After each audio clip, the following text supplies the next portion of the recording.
लिखे हैं साधारण बातचीत के समय, नोट में लिखे हैं साधारण बातचीत के समय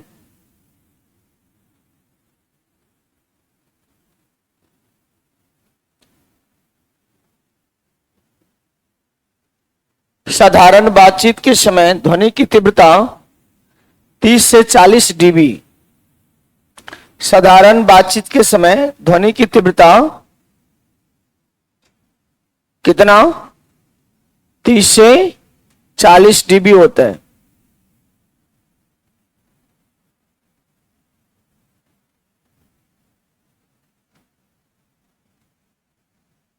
ठीक है, साधारण बातचीत के समय, दूसरा पॉइंट में साधारण बातचीत के समय ध्वनि की तीव्रता 15 से 20 डीबी होती है।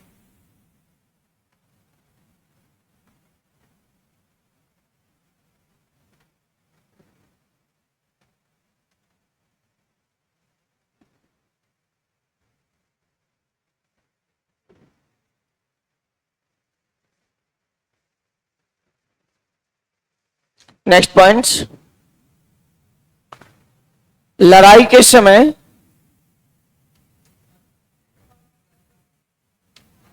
साधारण बातचीत के समय 15 से 20 डीबी, लड़ाई के समय साधारण बातचीत में 30 से 40 हो, 45 हो। आपको लिखा था WHO के अनुसार 45 डीबी की तक की ध्वनि मानव स्वास्थ्य के लिए हानिकारक नहीं होता है। तो उसी बीच में ना बात करेंगे ना, 45 से जब ये टपेगा तो क्या हो जाएगा, हानिकारक हो जाएगा। तो सामान्य बातचीत में हानिकारक नहीं होना चाहिए, वो तो मैक्सिमम हो गया कि 45 तक हानिकारक नहीं हो, 40 तक और अच्छी बात है। तो 30 से नीचे जब ये करेंगे तो अच्छा से सुनाई नहीं देगा। बात समझ में आ गया? तो 30 से 40 तक जो नॉर्मल हम लोग जो बात कर रहे हैं उसके इसमें इंटेंसिटी हमारी तीव्रता 30 से 40 होनी चाहिए।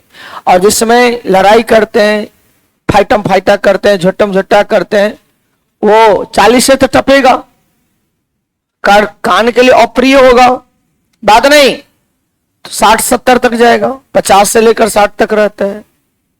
45 के तो बाद होगा ना, वहां से वॉल्यूम कम करो। 45 से ज्यादा होना चाहिए कि कम होगा झगड़ा के समय? 50 से 60-70 तक जाएगा, लिख लो। 50 से 60 तक रहता है।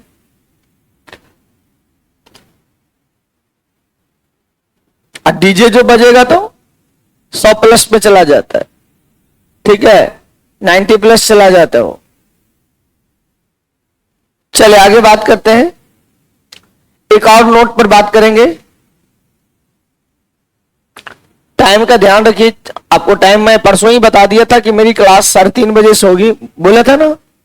3:30 में तो 3:30 हो जाता है, बहुत टाइम सब शेड्यूल रहता है। मेरा टाइम नहीं, बहुत शेड्यूल है, किस टाइम में कहां पे क्लास लेना, ध्यान रखिए। बता दिए तो 3:30 बताओ, उतना लेट नहीं करना है। आगे बढ़े, क्या लिखे, खत्म करना है आज इसको। दूसरी बात देखते हम लोग, ये हम लोग देखे थे ध्वनि के लक्षण में देखे थे। पहला हमने देखा था इंटेंसिटी देखा था, पिच देखा था, क्वालिटी देखा था, ठीक है ना। और दूसरी बात उसमें एक और ध्यान देना कि मैंने ध्वनि को प्रभावित करने वाले कारक लिखाए थे। तो ध्वनि के स्पीड पर किस चीज का प्रभाव नहीं पड़ता है? प्रेशर का, दाब का कोई प्रभाव नहीं पड़ता है, ठीक है।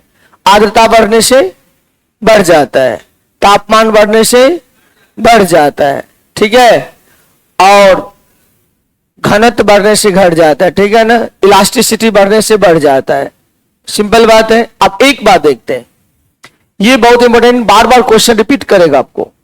ये देखिए, ये पाइप है और ये भी पाइप है, ठीक है। इसमें सबसे हल्की गैस हाइड्रोजन गैस है।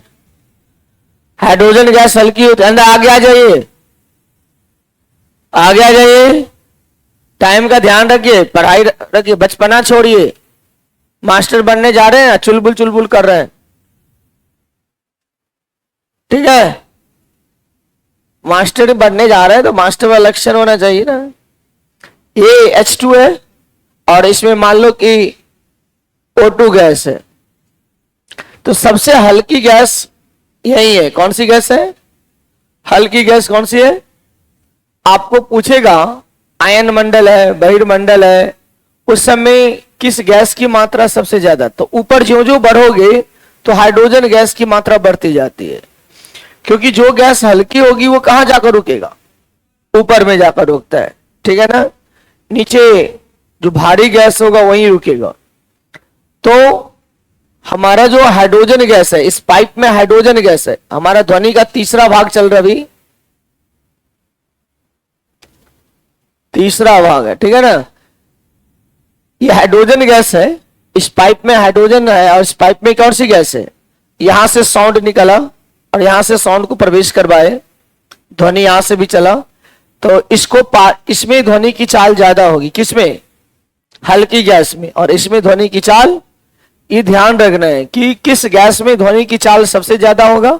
हल्की गैस में। मान लो हाइड्रोजन है, ऐसे पूछेगा, हाइड्रोजन, ऑक्सीजन, कार्बन डाइऑक्साइड ऐसे पूछता है। तो नाइट्रोजन, तो सबसे हल्की गैस कौन सी है? तो इसमें आपका क्या होगा? ज्यादा होगा। और इसमें सबसे ज्यादा जो है आपका ये है, कौन सा? CO2। इसमें सबसे कम होगा और इसमें सबसे ज्यादा हो जाएंगे। तो सबसे आपको पूछता है कि किस गैस में ध्वनि की चाल। और दूसरा ये भी पूछ सकता है, हाइड्रोजन में चाल दे देगा, कुछ दे दिया, जैसे 1200 दे दिया, और पूछेगा कि ऑक्सीजन में कितना होगा ध्वनि की चाल। ऐसे करके क्वेश्चन न्यूमेरिकल आते रहते हैं। वैसे आप में नहीं आने की संभावना है 1 to 5 में, लेकिन हाई स्कूल में ऐसे ही क्वेश्चन आते रहते हैं। आप में आने की पूरी संभावना रहता है कि किस गैस में ध्वनि की चाल अधिक और किस गैस में ध्वनि की चाल कम। तो हल्की गैस में ध्वनि की चाल अधिक और भारी चाल में ध्वनि की चाल कम। पॉइंट नोट मिल गए? नोट मिल गए? हल्की गैस में बात नहीं करना है। हल्की गैस में ध्वनि की चाल अधिक,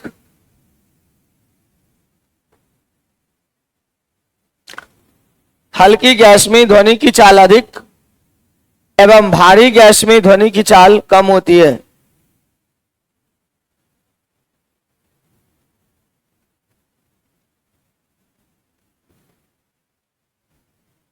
ठीक है, फिर लिखो, उसी पॉइंट में लिखो, हाइड्रोजन सबसे हल्की गैस है। हाइड्रोजन सबसे हल्की गैस है। हाइड्रोजन सबसे हल्की गैस है, अतः हाइड्रोजन में ध्वनि की चाल सबसे अधिक होती है। अतः हाइड्रोजन में ध्वनि की चाल सबसे क्या होती है? अधिक होती है।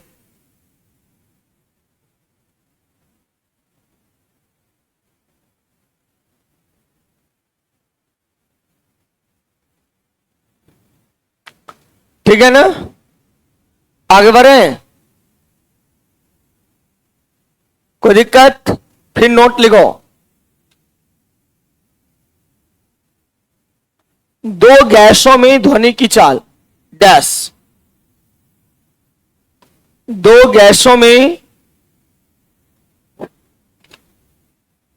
ध्वनि की चाल डैश,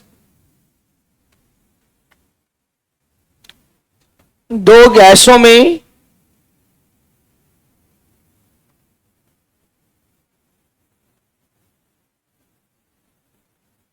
ध्वनि की चाल। नीचे लिखो, V1 बट्टा V2 बराबर अंडर रूट M2 बट्टा M1।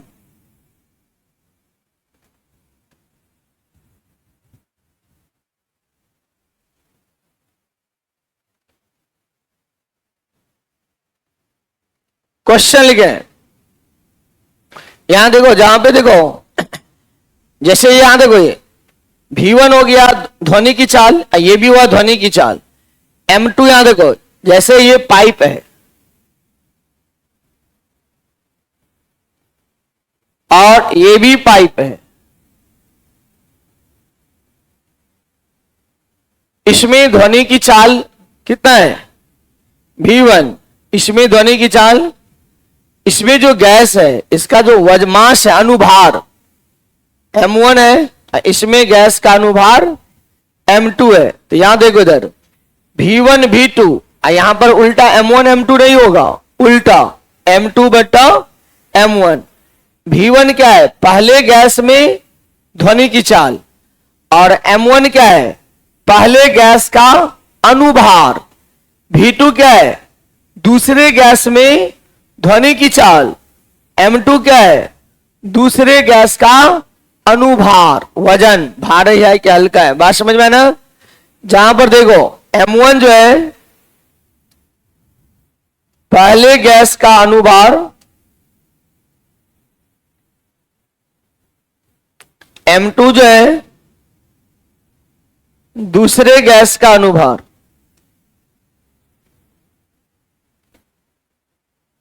ध्यान दीजिएगा अच्छे से, बहुत इंपॉर्टेंट पॉइंट्स।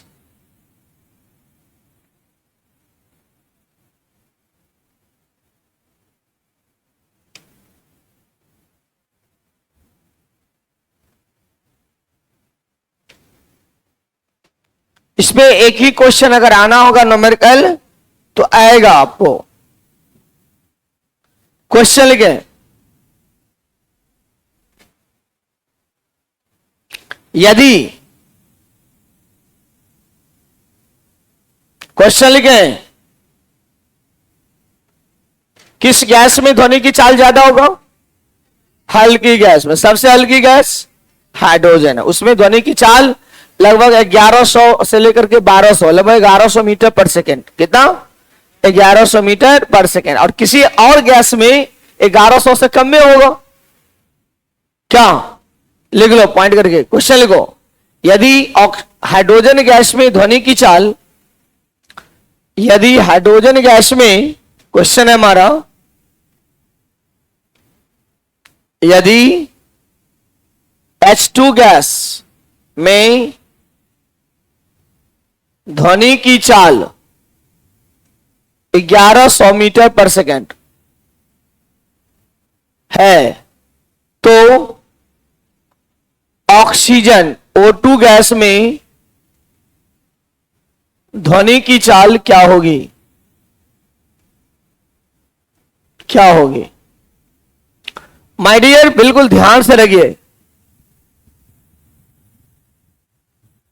हम क्यों नहीं डरते रहते, आपसे सवाल क्यों कहते रहे कि कुछ पूछो, क्योंकि हम चाल को जानते हैं कि कहां तक वो पूछ सकता है, उस थ्योरी तक पढ़े हुए यहां पर। तो उस तरह से मैं पढ़ाना चाहता हूं आपको। ये देखो हाइड्रोजन में ध्वनि की चाल कितनी है, यहां देखिए।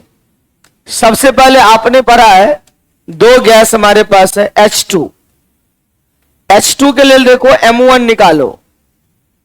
हाइड्रोजन का अनुभार 1 होता है, तो 1 गुने 2 बराबर कितना हो जाएगा 2। ऑक्सीजन का अनुभार निकालो M2, 16 होता है ऑक्सीजन का। कितना होता है, केमिस्ट्री पढ़े हो ना। तो ऑक्सीजन का अनुभार कितना होता है 16, तो 16 दूनी 32, 32 हो गया इसका अनुभार। चलिए अब देखिए इधर, आप अभी पढ़े हो, इसको पहली गैस मान लो, इसको दूसरी गैस मान लो। ध्यान से देखते रहिए। अब आप क्या करेंगे, हमको पता है V1 बट्टा V2 बराबर अंडर रूट M2 बट्टा M1। V1 हो गया हाइड्रोजन, V2 हो गया ऑक्सीजन के लिए। तो V1 के स्थान पर आप 1100 दोगे। हाइड्रोजन में चाल कितना है, यहां 11 से दे दो। कितना दोगे, हाइड्रोजन में ध्वनि की चाल कितनी है 1100। V2 हो गया ऑक्सीजन में ध्वनि की चाल V2, ये ऑक्सीजन वाला दे दो 32 बट्टा 2, कितना हुआ 16। फिर ये 1100 बट्टा V2, 16 का वर्गमूल 4 हो जाएगा, 4 बट्टा 1 हो जाएगा। ऊपर ऊपर कटेगा, सो तो पता है ना आपको। 4 दूनी 8, यहां पर 1 बच गया, 8 9 10 11, 3 बचा, 4 7 28, 4 5 20, V2 बराबर 275 मीटर पर सेकेंड। यही हो गया ध्वनि की चाल कहां पे? ऑक्सीजन में। बात समझ में आ गया होगा, नोट कर ले इसे।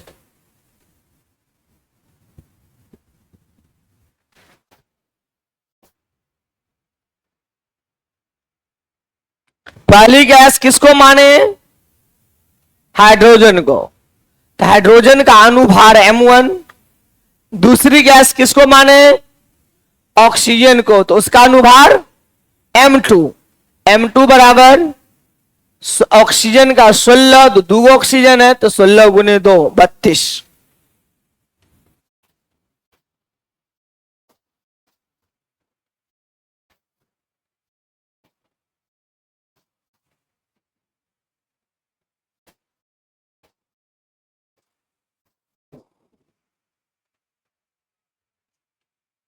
पूछ रहे हैं कुछ? इसको हम हट जाएं।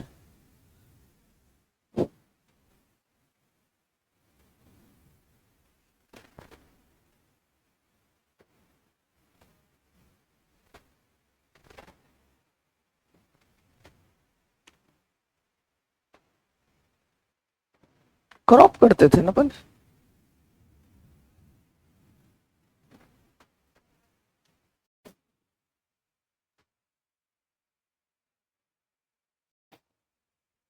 इतना पल लिख लिए, ठीक है।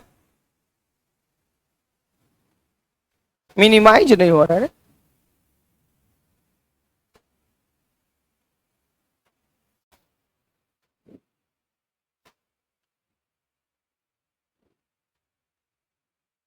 चले, हमको तो जगह नहीं है इसलिए उधर बनाते, आप उधर क्या बनाते? हम लाइन खींचेंगे तो भी लाइन खींचेगा।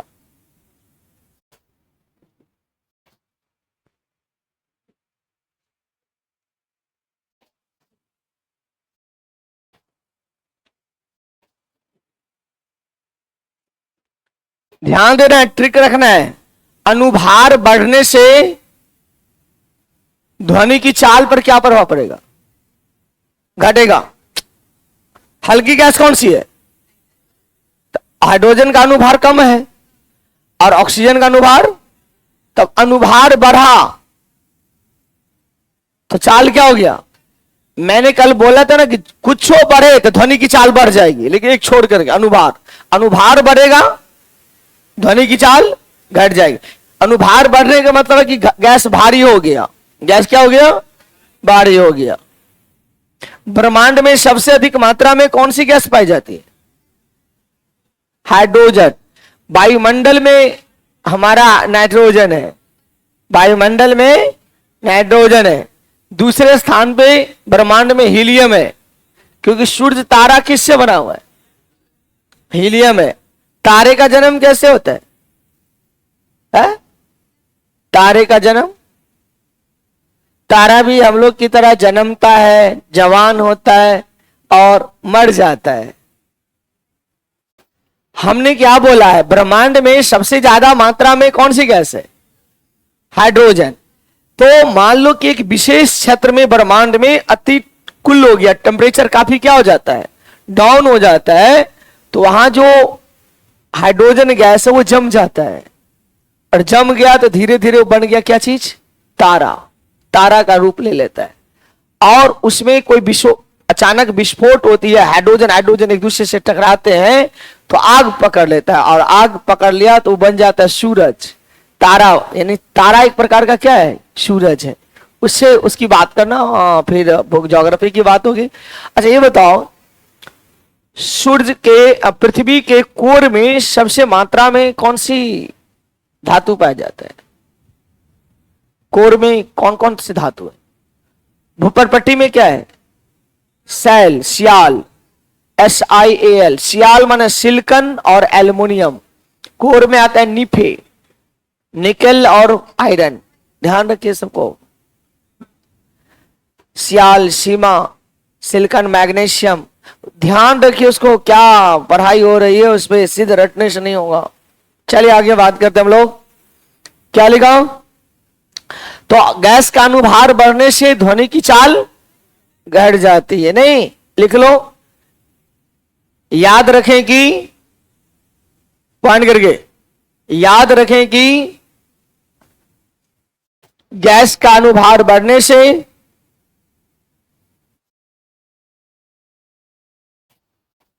गैस का अनुभार बढ़ने से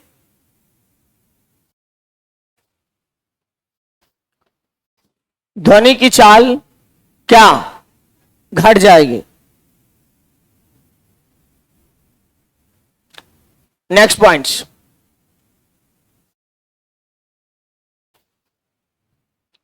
ऊपर लिखो प्रतिध्वनि।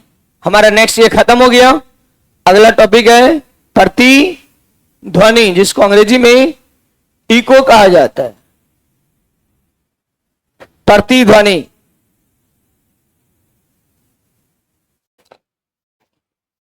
क्या लिखा? क्या है प्रतिध्वनि? लिखो, किसी अवरोधक के द्वारा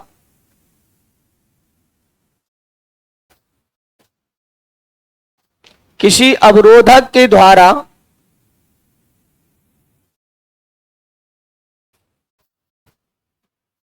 किसी ध्वनि का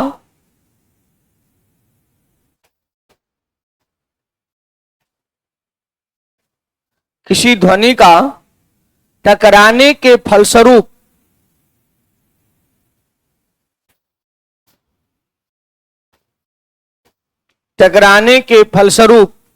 सुनाई देना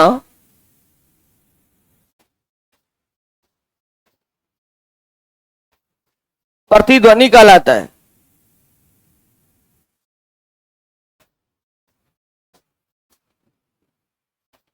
यहां देखिए, ये हमने बोला यहां से ध्वनि साउंड प्रोड्यूस हुआ, और ये कोई हमारा सतह अवरोधक, दीवार है, कुआं है, पेड़ है, कुछ भी है, और यहां से ये लड़का खड़ा है यहां पे, और ये कान है उसका, यहां से ध्वनि टकराया, फिर ये दोबारा क्या हो जाएगा, इसके कान में टकराएगा, तो ये ध्वनि जो रिटर्निंग ध्वनि है, यानी जो ध्वनि reflected sound is called echo. ये ध्वनि, यहां ध्यान दो, ये ध्वनि नहीं, ये जो ध्वनि वापस आ रही है, ये ध्वनि क्या कहलाती है? प्रतिध्वनि कहलाती है। प्रतिध्वनि के लिए ये 16 लगभग 6 मीटर, यानी लगभग 17 मीटर डिस्टेंस होना चाहिए। जहां से मान लो ये दीवार है, हम यहां से बोलेंगे मोहन, तो हम एक यहां से देखो, हमने बोला मोहन, तो मोहन यहां से चला साउंड, ये टकरा करके दोबारा हमको सुनाई देगा। ये दूरी कितनी होनी चाहिए? ध्वनि स्रोत और अवरोधक के बीच की न्यूनतम दूरी कितनी होनी चाहिए? 16.6 मीटर। 16.6 नहीं है तो लगभग 17 मीटर में टिक मारे, वो न्यूनतम दूरी है। अगर मान लो ये 16 मीटर से कम है, यहां पर देख लो मेरा, ये दीवार से हमारी इसकी दूरी 10 मीटर है, और हम बोलेंगे मोहन, तो हमको दोबारा ये सुनाई नहीं देगा। अब दूरी हो गई 20 मीटर, बोलेंगे मोहन तो सुनाई देगा। That means the minimum distance for the echo is 17 metres.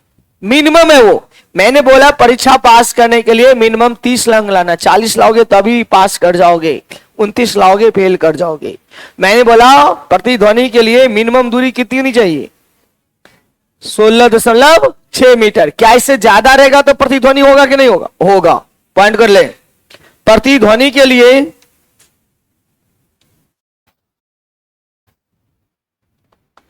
ध्वनि स्रोत एवं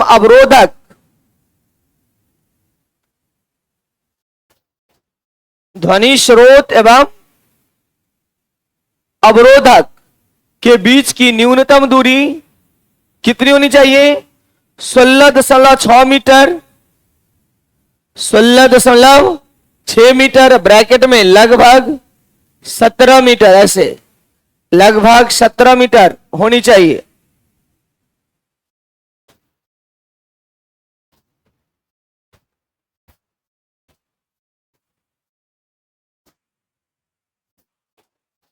चलिए, कितनी मीटर होनी चाहिए प्रतिध्वनि के लिए? नेक्स्ट लिखिए, अनुरणन। अनुरणन, अनुरणन।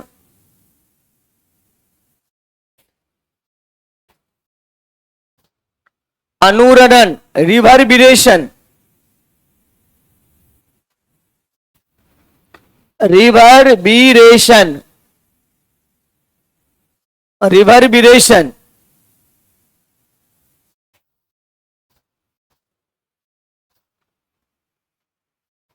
यहां देखो, ये मान लीजिए कि कोई हॉल है, ठीक है, खाली हॉल है, भरा हुआ हॉल नहीं है, एम्प्टी हॉल है, और यहां पे ये लड़का है, ठीक है। कोई ध्वनि यहां से निकला, ऐसे टकराया, ऐसे टकराया, फिर कान में सुनाई दिया, यानी ध्वनि मल्टी, ध्वनि खत्म हो गया। ध्यान सुनिए, हमने मोहन बोल दिया, मोहन खत्म, फिर भी वो ध्वनि अगर वो कमरे में कायम है अभी भी बहुत देर तक, तो ये घटना क्या कहलाता है? अनुरणन। अनुरणन क्यों हो रहा है? तो मल्टीपल रिफ्लेक्शन हो रहा है ध्वनि का। बात समझ में आ रहा है ना? ध्वनि का क्या हो रहा है? मल्टीपल रिफ्लेक्शन के कारण कौन सी घटना होगी? अनुरणन। अनुरणन मतलब क्या होता है? Multiple reflection of the sound. ध्वनि का अगर कई बार क्या हो?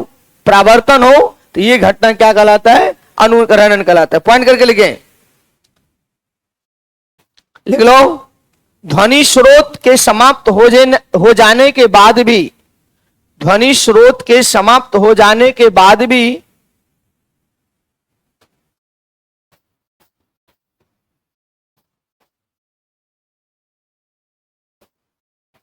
ध्वनि स्रोत के समाप्त हो जाने के बाद भी ध्वनि की गूंज का कायम रहना, ध्वनि की गूंज का कायम रहना अनुरणन कहलाता है।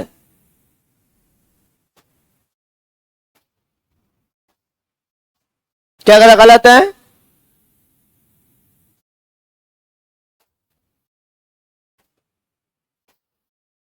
ऐसा क्यों हुआ? अनुरणन क्यों हुआ? Multiple reflections, multiple reflection. Point करके लिखे, अनुरणन की घटना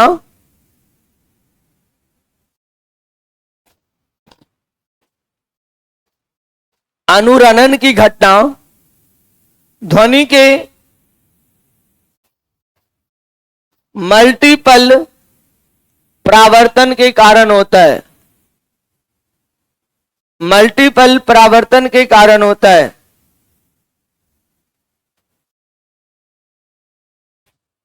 मल्टीपल मतलब क्या? बहुल, कई बार, बहुल परावर्तन के कारण होता है, मल्टीपल परावर्तन के कारण होता है।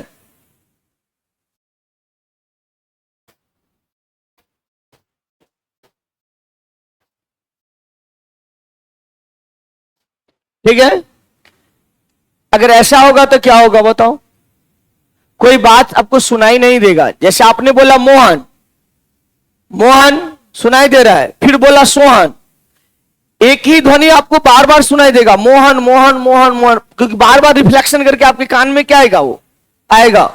तो सिनेमा हॉल में अगर ये बात अनुरणन की घटना हो तो कैसे सुनोगे? अमिताभ बच्चन बोला है मैं कुली नंबर 1 हूं, तो आपको कान में सुनाई दिया मैं कुली, 50 बार कुली कुली कुली सुना था, नंबर 1 कब सुनोगे? तो अनुरणन की घटना होगी तो बात स्पष्ट नहीं होगा। तो अनुरणन की घटना को रोकने के लिए याद रखोगे, देखोगे जो सिनेमा हॉल में जाओगे ना तो पर्दा लगा रहता है, या मोटा दीवार, या ये खुरदरा दीवार है, यहां देखो ये खुरदरा है ना, ऐसा रहेगा तो अनुरणन की घटना नहीं होगी। दीवार खुरदरा होना चाहिए। देखिएगा पहले जो सिनेमा हॉल था उसकी दीवार जो है ना, बांस के फट्टे उसमें लगे रहते थे ऐसे करके चारों ओर से। नहीं समझ में आया? गांव के 5वां 6ठा 8वां स्कूल में पढ़े होगे तो छत में देखो कि भूत टाइप का रहता है, छेद टाइप का रहता है पूरा, देखे हो? कप प्याला जैसा गड्ढा टाइप का रहता है। क्यों? अनुरणन की घटना को रोकने के लिए। बात समझ में आया? पॉइंट उसी में लिखो। अनुरणन की घटना को रोक, सिनेमा हॉल में, पॉइंट करके लिखो, सिनेमा हॉल में, कहां पे, सिनेमा हॉल में अनुरणन एवं प्रतिध्वनि को रोकने के लिए, अनुरणन एवं प्रतिध्वनि को रोकने के लिए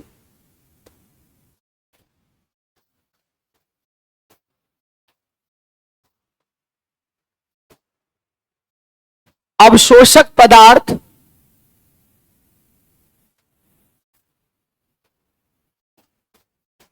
अवशोषक पदार्थ का प्रयोग किया जाता है।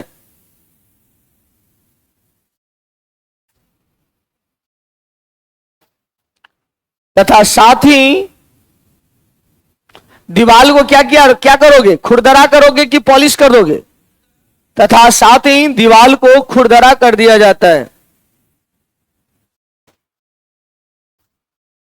अवशोषक पदार्थ का मतलब क्या हो गया, मोटा पर्दा, क्या मोटा पर्दा का भी प्रयोग कर सकते हो। चलो,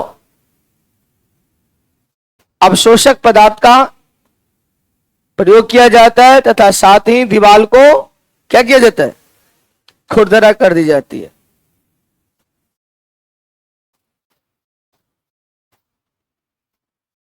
नोट में लिखो,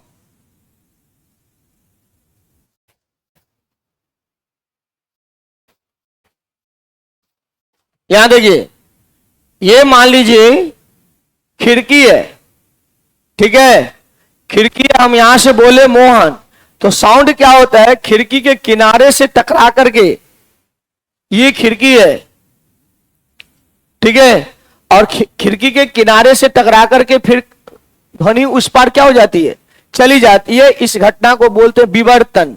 क्या बोलते हैं, नोट में लिख लो, लिख लो, खिड़की अथवा दरवाजे, नोट में लिखेंगे, खिड़की अथवा दरवाजे के किनारे से टकराकर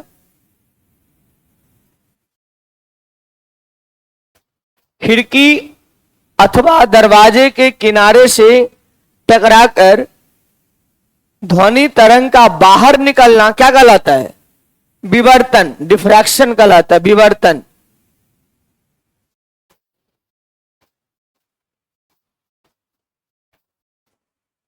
क्या कहलाता है, विवर्तन।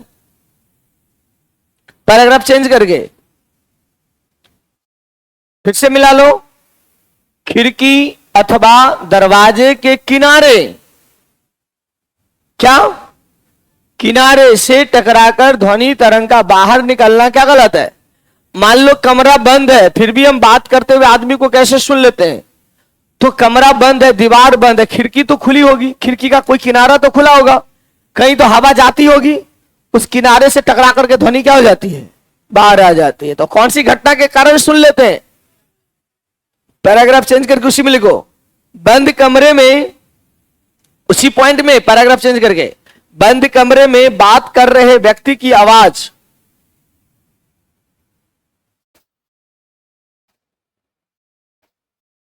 बंद कमरे में बात कर रहे व्यक्ति की आवाज विवर्तन के कारण सुन सकते हैं।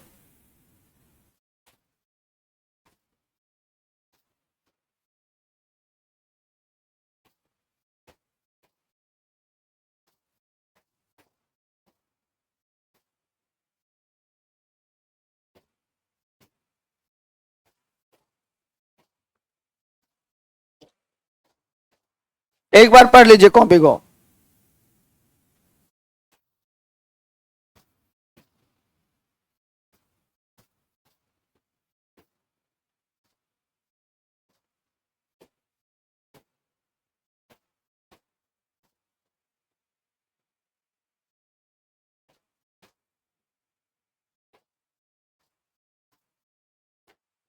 एक घटना था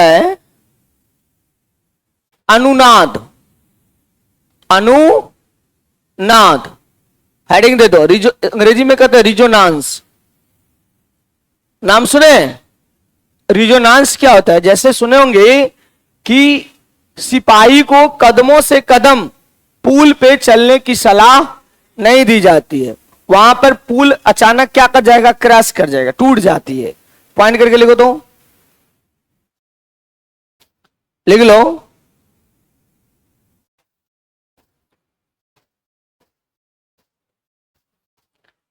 अनुरणन टॉपिक दे दिए, लिख लो। सैनिकों को पुल पर, सैनिकों को कहां पे, पुल पर कदम से कदम मिलाकर चलने की सलाह नहीं दी जाती है।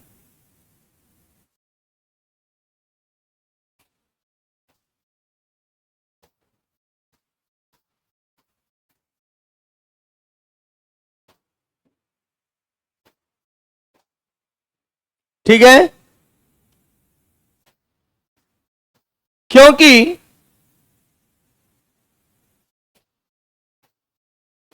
जब सैनिक कदम से कदम मिलाकर चलेंगे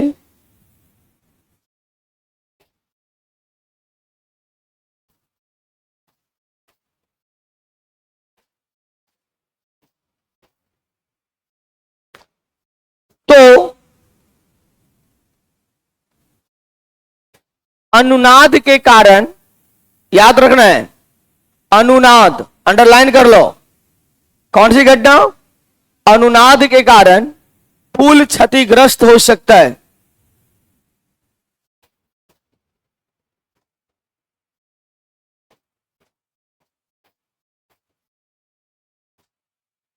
ठीक है, यहां देखो, जैसे में अमेरिका के एक पुल था ट्रैकोमा, ट्रैकोमा लिखो, अमेरिका के ट्रैकोमा पुल, कौन सा पुल, ट्रैकोमा पुल अनुनाद के कारण ही क्षतिग्रस्त हो गया था।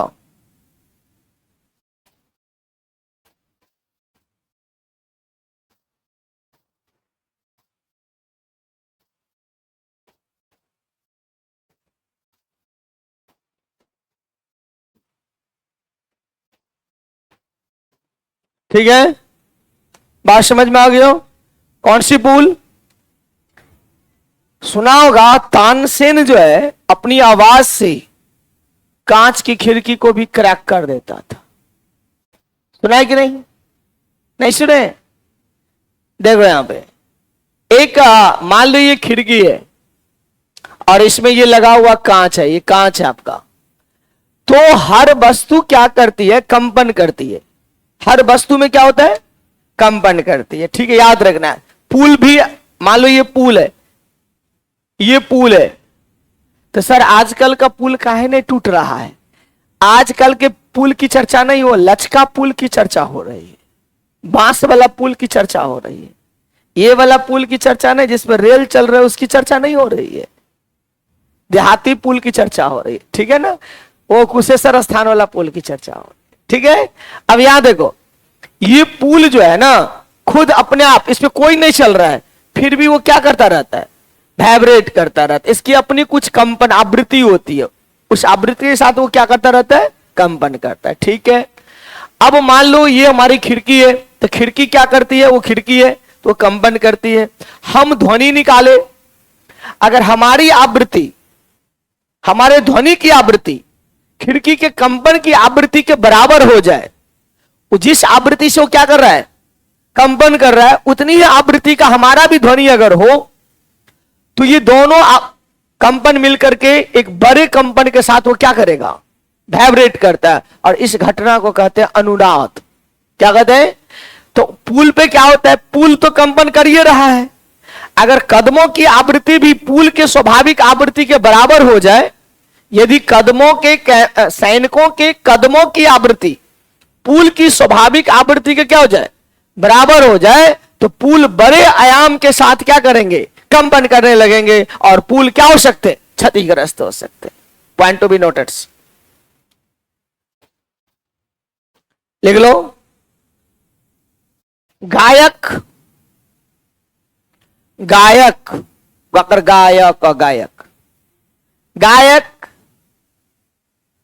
अपने सुर के द्वारा, सुर से, सुर माने ध्वनि, अपने सुर से कमरे में लगे, कमरे के खिड़की में लगे कांच को क्षतिग्रस्त कर सकते हैं। कमरे के खिड़की में लगे, किसको? खिड़की में लगे कांच को क्या कर सकते हैं?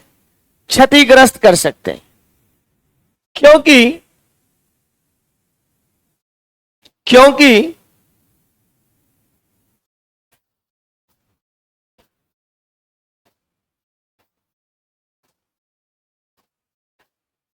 जब गायक के ध्वनि की आवृत्ति, क्योंकि जब गायक के क्या ध्वनि की आवृत्ति खिड़की में लगे कांच की स्वाभाविक आवृत्ति के बराबर हो जाती है,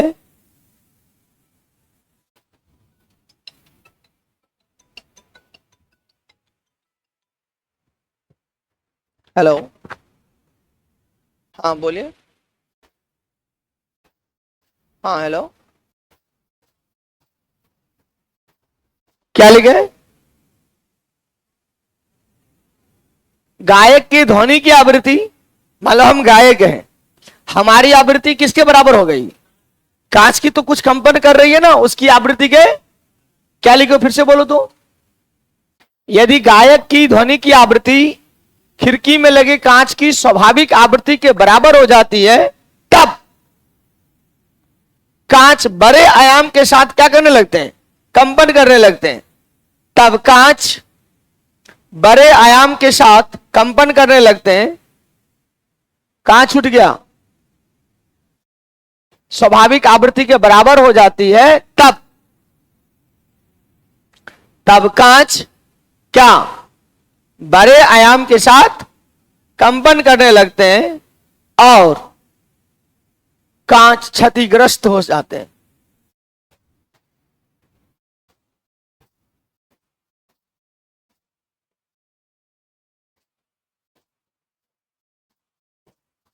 अब बताओ, सैनिक को कदम से कदम चलने की क्यों नहीं सलाह दी जाती है? अनुनाद। ये टूटा खिड़की का कांच किसके कारण? अनुनाद के कारण। अनुनाद में होता क्या है? कदमों की आवृत्ति और पुल की आवृत्ति अगर दोनों क्या कर गया? मैच कर गया, तो पुल क्या करेगा? बड़े आयाम के साथ कंपन करेगा और वो क्षतिग्रस्त हो जाएगा। बात समझ में आ गया? चलिए लास्ट पॉइंट पर आते हम लोग, एक बार पढ़ लीजिए 2 मिनट के लिए, पढ़िए 2 मिनट।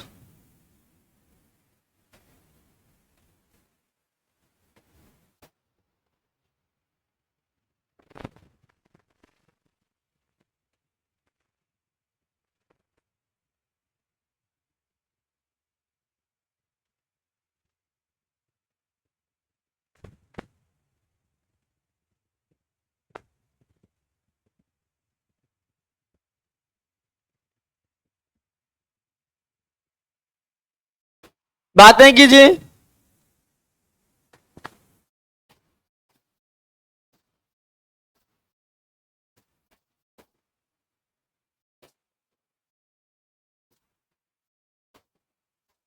पानी ले लो तो, एक बार पढ़ लीजिए।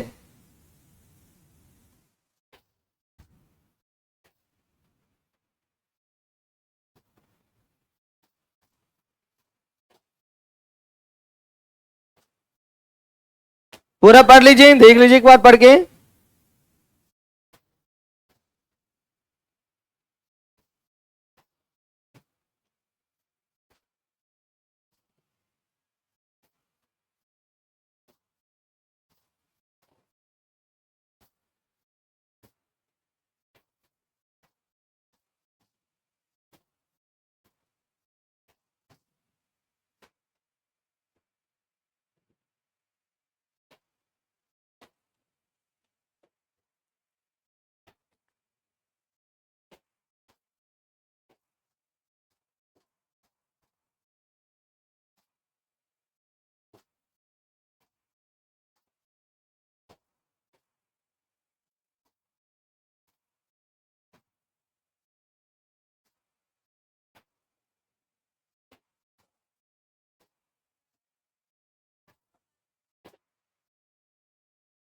क्या बोले?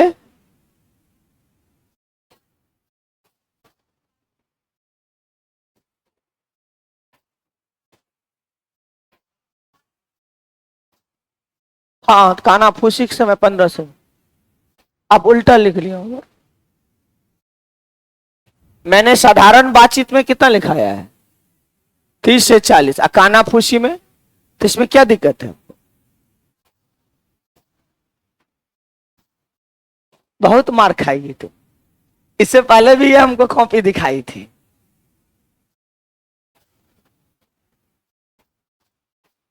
एक बार पढ़िए कॉपी, अपनी कॉपी पढ़ो, दो दो बार नहीं लिखो। चलिए ऊपर में हेडिंग दे दीजिए, मैक संख्या। कौन संख्या? मैक संख्या। हवाई जहाज चलाए कोई? प्लेन कौन कौन चलाया है? कोई नहीं चलाया है। हवाई जहाज पे चढ़ी हो? नहीं चढ़ी हो? चलो, मैक्स हवाई जहाज पे इसमें कौन कौन चढ़ा है? प्लेन पे 1 2 3 4। हम भी नहीं चढ़े आज तक। ठीक है, सोच रहे कहीं चढ़ेंगे ऊपर में इंजन खराब हो जाएगा तब क्या करेंगे? क्या पैराशूट लेकर कूदोगे?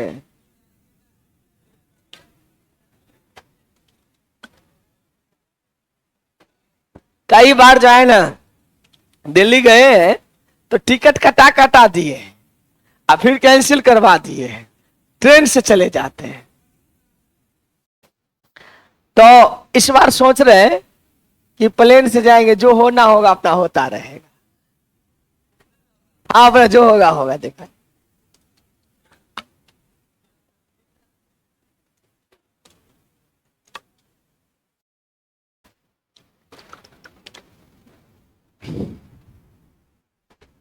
याद रखिएगा, मैक संख्या ना बायुआन की चाल से रिलेटेड है।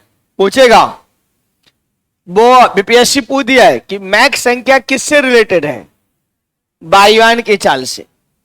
जैसे हम लोग गाड़ी चलाते हैं तो यहां पर लिखा रहता है स्पीडोमीटर में 30 40 50 ऐसे लिखा रहता है ना। यानी अगर सुइया 30 पे चल गया तो स्पीड हो गया 30 किलोमीटर पर आवर। 40 पे चल गया तो 40 किलोमीटर पर आवर। लेकिन हवाई जहाज जो उड़ता है, ये हमारा हवाई जहाज है मान लो, ठीक है। और यहां पर जो आदमी बैठा हुआ है पायलट, और यहां जो उस पर लिखा रहता है 0 1 2 3 4 5। क्या लिखा रहता है? 0 1 2 3। यहां पर जो स्पीड का जो मापने वाला है वहां रहता है 0 1 2 3 4 ऐसे करके बना रहता है, ठीक है। तो ये मैक संख्या है। क्या ये? मैक संख्या। अगर मान लो 1 पर है, प्लेन उड़ रही है और उसका स्पीड कितना पे दिखा रहा है? 1 पे। इसका मतलब ये प्लेन का स्पीड जो है 332 मीटर है पर सेकेंड। और ध्वनि की भी चाल कितनी होती है?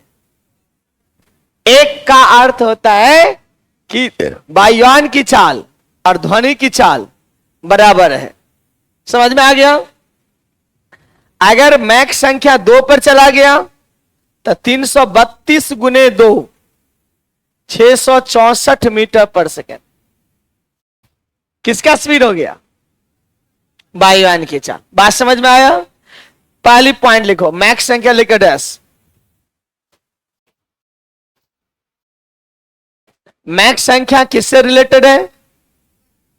पहला मैक संख्या लिखो डैश दो। मैक संख्या लिखो, वायु में वायुयान की चाल, वायु में वायुयान की चाल कहां पे? वायु में। वायु में वायुयान की चाल एवं एवं वायु में ध्वनि की चाल, वायु में ध्वनि की चाल के अनुपात को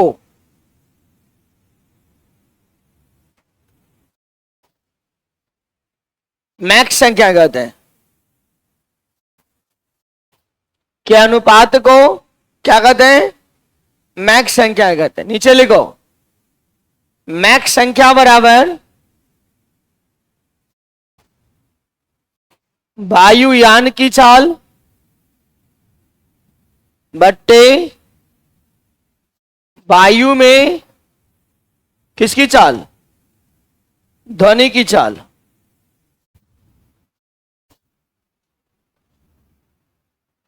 वायुयान की चाल बट्टे वायु में किसकी चाल? ध्वनि की चाल। पॉइंट करके मैक संख्या पॉइंट करके लिखो। मैक संख्या किससे रिलेटेड है? वायुयान की चाल से। नंबर 1 में लिखो, मैक संख्या वायुयान की चाल से संबंधित है। टेस्ट हो सकता है कल फिजिक्स का, दोनों यूनिट फिजिक्स लाइट और किसका? साउंड का रोके हुए थे, क्वेश्चन सब सेट कर दिए हैं। ठीक है, तो ध्यान से अपना क्या लिखा? मैक संख्या वायुयान की चाल से संबंधित है। दूसरी बात पॉइंट करके, यदि मैक संख्या का मान 1 हो, देखो यहां पे 3 बातें ध्यान दीजिएगा। मैक संख्या 1 होगा, 1 से अधिक होगा या 1 से कम होगा। यहां देखो प्लेन की चाल देखो 332, मैक संख्या कितना होगा? यहां देखो 332 बट्टा 332 कितना हो जाएगा? 1।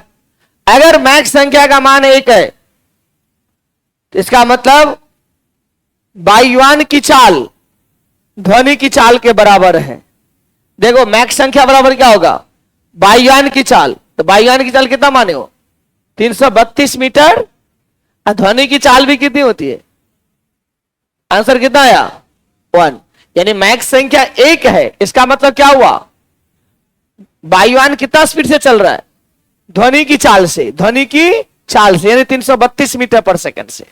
अब यहां पर देखिए, ये वायुयान की चाल मान लीजिए 500 है।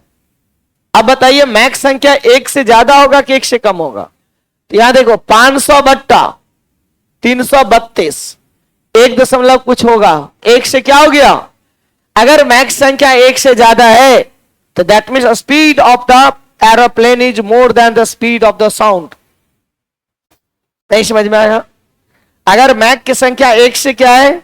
अधिक है, तो वायुयान की चाल ध्वनि की चाल से अधिक होगा। पहली बात, अगर 1 होगा, लास्ट पॉइंट चल रहा है साउंड का, लास्टिंग है, मैक संख्या अगर 1 है तो वायुयान की चाल ध्वनि की चाल के बराबर होगा। अगर मैक संख्या 1 से अधिक है तो वायुयान की चाल ध्वनि की चाल से अधिक होगा। अगर 2 है तो वायुयान की चाल ध्वनि की चाल से दुगुना है।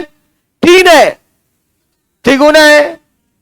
पूछेगा कि मैक संख्या 3 है, बताइए वायुयान की चाल, तो 332 गुने 3, क्या खटाखट निकाल दोगे? पॉइंट कर लो। यदि पॉइंट करके पहला पॉइंट क्या लिखा? यदि मैक संख्या का मान 1 हो, 1, तो वायुयान की चाल ध्वनि की चाल के बराबर होती है। तो वायुयान की चाल ध्वनि के चाल के क्या होगी? बराबर होती है।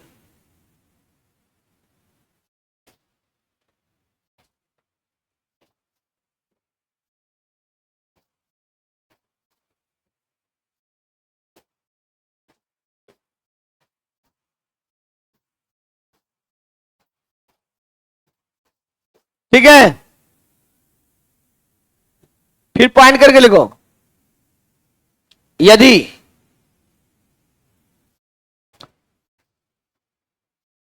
मैक संख्या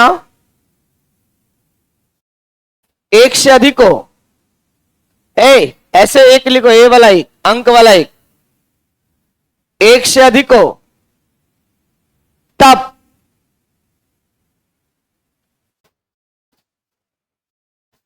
क्या होगा बताओ? वायुयान की चाल, तब वायुयान की चाल ध्वनि की चाल से अधिक होगी।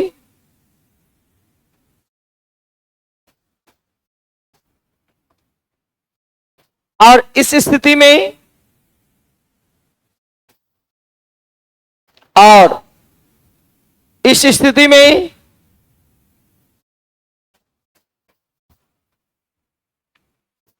वायुयान की चाल को, किसकी चाल को?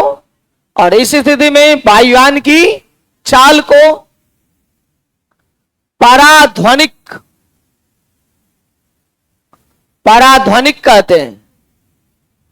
और इस स्थिति में वायुयान की चाल को क्या कहते हैं? पराध्वनिक, जिसको अंग्रेजी में सुपरसोनिक।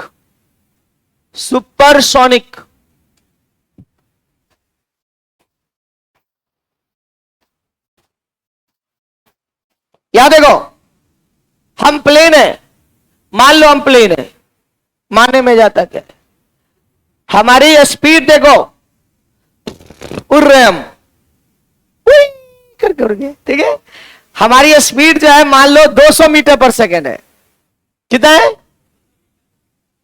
इसका मतलब हमारी चाल जो है ध्वनि की चाल से कम है, ठीक है। एक मैक्स संख्या हमारा एक से कम होगा। अब हमारी चाल देखो 400 हो गया। कितना स्पीड से जा रहे हैं? हमारी मैक्स संख्या कितनी होगी? एक। अब हम हवाई जहाज है, हम खुद नहीं, हमारी चाल पराध्वनिक कहलाएगा। हम कहेंगे कि हम सुपरसोनिक चाल से उड़ रहे हैं। किस चाल से उड़ रहे हैं? सुपरसोनिक से। बात समझ में आ गया? सुपरसोनिक कब होगा? एक से अधिक कब होगा? जब हवाई जहाज की चाल ध्वनि की चाल से अधिक होगा। और मान लो मैक्स संख्या 2 हो गया तो और स्पीड बढ़ गया, 3 हो गया और बढ़ गया, 4 हो गया, पराध्वनिक हो गया। मैक्स संख्या एक से ज्यादा है तो पराध्वनिक, मैक्स संख्या 2 है तभी पराध्वनिक, 3 है तभी पराध्वनिक, 4 है तभी पराध्वनिक, 5 है तब भी पराध्वनिक। तब भी क्या होगा? ये लड़की सुंदर है, उससे भी ज्यादा सुंदर है, बहुत सुंदर है, तो सुंदर तो है ही, महासुंदर हो गई। जो महासुंदर होगा वो सुंदर होगा ही, जो सुंदर है वो महासुंदर नहीं होगा। क्या बात समझ रहे कि नहीं? जो महासुंदर है वो सुंदर होगा ही। क्या जो सुंदर है उसे महासुंदर कहेंगे? नहीं कहेंगे। हां, तो पराध्वनिक होने के लिए मैक्स संख्या कितना होना चाहिए? 1 से अधिक। और जब मैक्स संख्या 5 से अधिक हो गया तो पराध्वनिक के साथ साथ वो अति पराध्वनिक, अति सुंदर। अति पराध्वनिक कब होगा? क्या मैक्स संख्या मान लो, मैक्स संख्या मैंने 6 लिया, चाल पराध्वनिक होगा ही। पराध्वनिक भी कह सकते हो, अति पराध्वनिक भी कह सकते हो। नहीं, सीता सुंदर भी थी और अति सुंदर भी थी। बात समझ में आया? तो मैक्स संख्या कितना? 5 से अधिक। तो 5 से जो अधिक होगा वो 1 से तो अधिक होगा ही ना जी। तो जो 5 से अधिक है वो 1 से अधिक होगा, और जो 1 से अधिक होगा वो पराध्वनिक होगा। अब पराध्वनिक होगा 5 से अधिक है तो अति पराध्वनिक भी कहलाएगा। Point to be noted. यदि मैक्स संख्या का मान, यदि मैक्स संख्या का मान 5 से अधिक है तो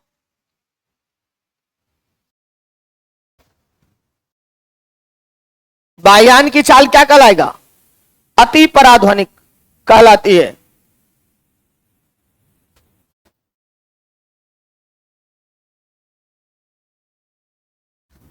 उसी नीचे में लास्ट पॉइंट, प्रघाती तरंग, shock wave, shock wave, shock wave,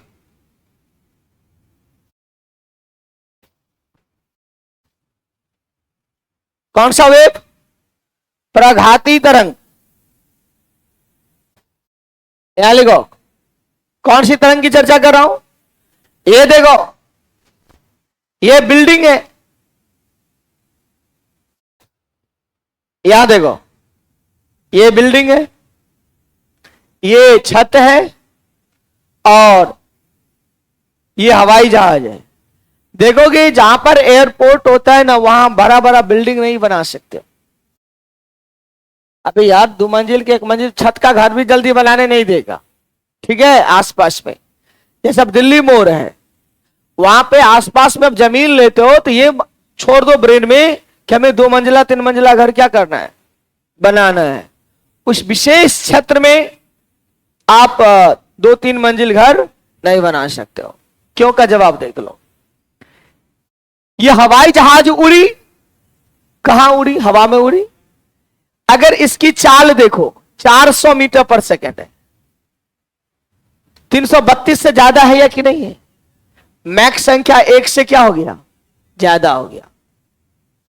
तो इसकी चाल क्या हो गई? पराध्वनिक होगा। किसकी चाल? वायुयान की चाल। क्यों? मैक संख्या कितना से ज्यादा है? 1 से ज्यादा है। लड़की ध्यान दो पीछे से, मैक संख्या कितना से ज्यादा है? 1 से ज्यादा है। तो अपने पीछे ये तरंग छोड़ेगा। कौन? वायुयान। क्या छोड़ेगा? तरंग छोड़ा। ये तरंग छोड़ा, तरंग छोड़ा, और ये तरंग किससे टकराएगा? और इस तरंग का नाम हो जाता है प्रघाती तरंग। और ये तरंग क्या करता है? बिल्डिंग के छत को क्या कर देता है? क्रैक कर देगा, क्षतिग्रस्त। इसीलिए बिल्डिंग बनाने नहीं दिया जाए। बात समझ में आ गया? प्रघाती तरंग कब होगा? जब वायुयान की चाल 332 से, यानी जब मैक संख्या 1 से ज्यादा हो, तो वायुयान अपने पीछे शंकु के आकार का, इस आकार का शंकु आकार, देखो शंकु इस तरह का होता है कि नहीं होता है? तो शंकुआकार तरंग छोड़ती है। क्या छोड़ती है? और इस तरंग का नाम क्या हो जाएगा? प्रघाती तरंग। और जब ये प्रघाती तरंग मकान से टकराती है तो उसे क्षतिग्रस्त, लिख लो, इसलिए नाम हो गया प्रघाती। प्रघात कर दिया। क्या लिखा? जब वायुयान की चाल, जब मैक संख्या, लिखो ना, जब मैक संख्या का मान 1 से अधिक होता है,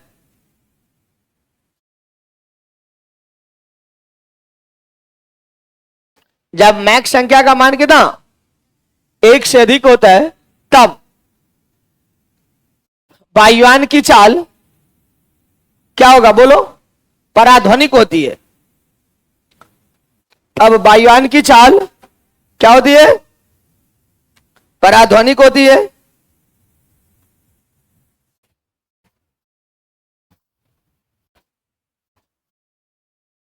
क्या लिखा है? जब मैक संख्या का मान कितना 1 से अधिक होता है, तब वायुयान की चाल पराध्वनिक होती है। उसी लाइन में लिखो, जब वायुयान पराध्वनिक चाल से उड़ती है, जब वायुयान क्या पराध्वनिक चाल से क्या करती है? पराध्वनिक चाल से उड़ने का मतलब कितना चाल से? 332 से ज्यादा, 332 से ज्यादा। जब वायुयान पराध्वनिक चाल से उड़ती है, तब या अपने पीछे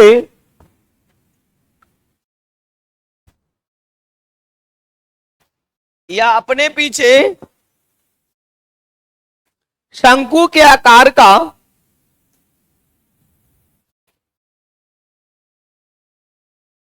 तरंग छोड़ती है।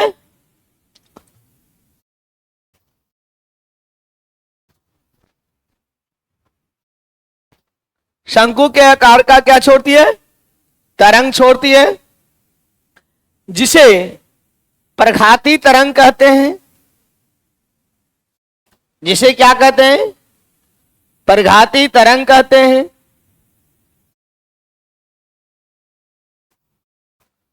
और जब यह तरंग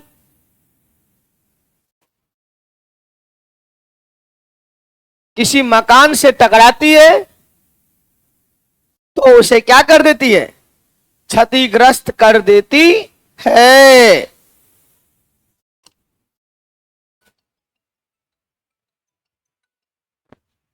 हेलो सर, प्रणाम।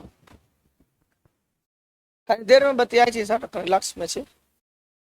ठीक हो गया। आ?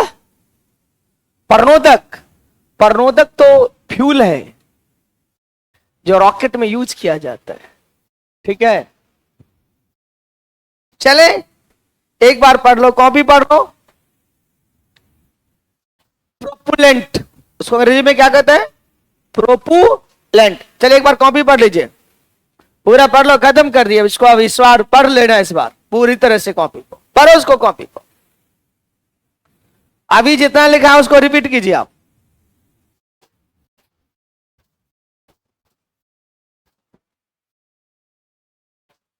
पारो कॉपी।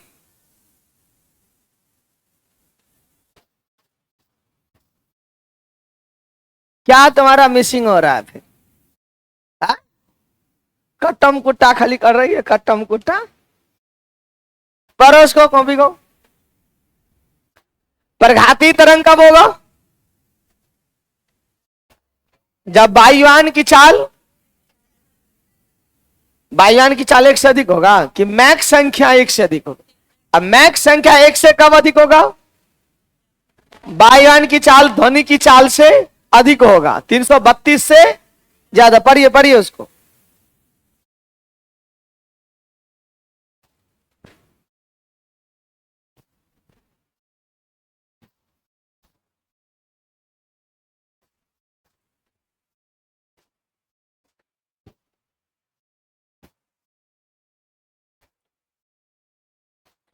मैक संख्या 3 है मान लो, बिल्डिंग क्षतिग्रस्त हो सकता है कि नहीं?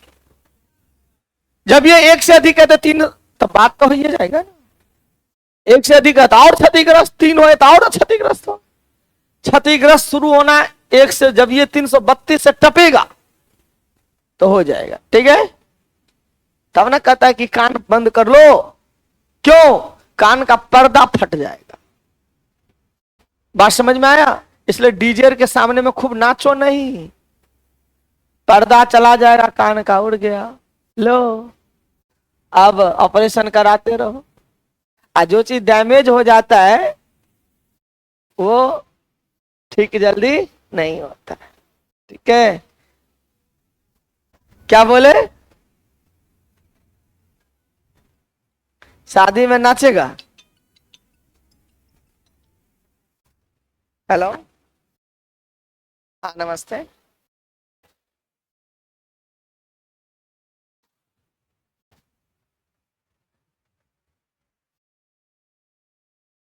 हाँ हाँ पता है। कितना बैग का कितना पड़ता है, एक बैग का?